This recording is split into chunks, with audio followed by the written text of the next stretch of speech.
आपण जो प्रश्न विचारला ऑपरेशन टायगरच्या विषयी, ऑपरेशन टायगर यशस्वी झालेलं आहे याचा मला आम्हा सर्व शिवसैनिकांना मनस्वी आनंद आहे।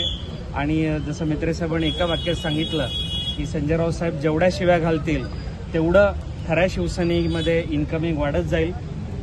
खऱ्या अर्थानं संवेदनशील उपमुख्यमंत्री एकनाथजी शिंदेसाहेब यांची कार्यपद्धती, त्यांच्यावर असलेला जनतेचा विश्वास, 2.5 वर्ष मुख्यमंत्रीपदाच्या कार्यकाळामध्ये त्यांनी केलेली कामं आणि या सगळ्या कामांच्या माध्यमातून सर्वसामान्य लोकांच्यापर्यंत पोहोचलेल्या सगळ्या योजना, हे सगळं पाहूनच या ठिकाणी शिवसेनेमध्ये, मूळ शिवसेनेमध्ये आता खऱ्या अर्थानं 6 नव्या भागांचा, खऱ्या भागांचा समावेश या ठिकाणी झालेला आहे।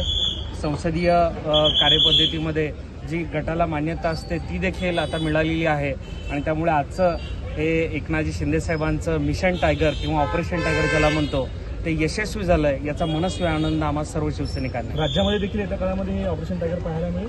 आता ऑपरेशन टायगर म्हणजे राहिलेतच किती आता त्यांच्याकडे, त्याच्यामुळे येणाऱ्या काळामध्ये तुम्ही जसं म्हणताय त्या पद्धतीनं जे काही थोडे बहुत आहेत ते देखील शिंदेसाहेबांच्या कार्यपद्धतीवर खुश आहेत आणि ते देखील हळूहळू टप्प्याटप्प्यानं एकनाथजी शिंदेसाहेबांच्या नेतृत्वाखालील खऱ्या शिवसेनेमध्ये येतानाचं चित्र संपूर्ण महाराष्ट्रभर पाहायला मिळेल, मुंबई महापालिकेमध्ये पाहायला मिळेल। जिथे जिथे जी लोक स्वतःहून त्या ठिकाणी उदय सामंतसाहेबांनी एक छान मुद्दा म्हणून मला आवर्जून त्याचा उल्लेख करायचा आहे की स्वतःहून खासदार येत आहे, त्यांना कोणी पळून येणं एवढं किंवा त्यांना वेगवेगळा आमिष दाखवून नेणं इतकं आता कोणी दूधखोळं राहिलेलं नाही आहे राजकारणात। त्याच्यामुळे शिंदेसाहेबांची कार्यपद्धती आणि मतदारसंघाची प्रलंबित विकास कामं या सगळ्या मुद्दे डोळ्यासमोर ठेवून संबंधित खासदारांनी शिवसेनेमध्ये, खऱ्या शिवसेनेमध्ये त्यांनी प्रवेश केलेला आहे। त्याच्यामुळे आम्हा सर्व शिवसैनिकांना आज खूप आनंद झाला।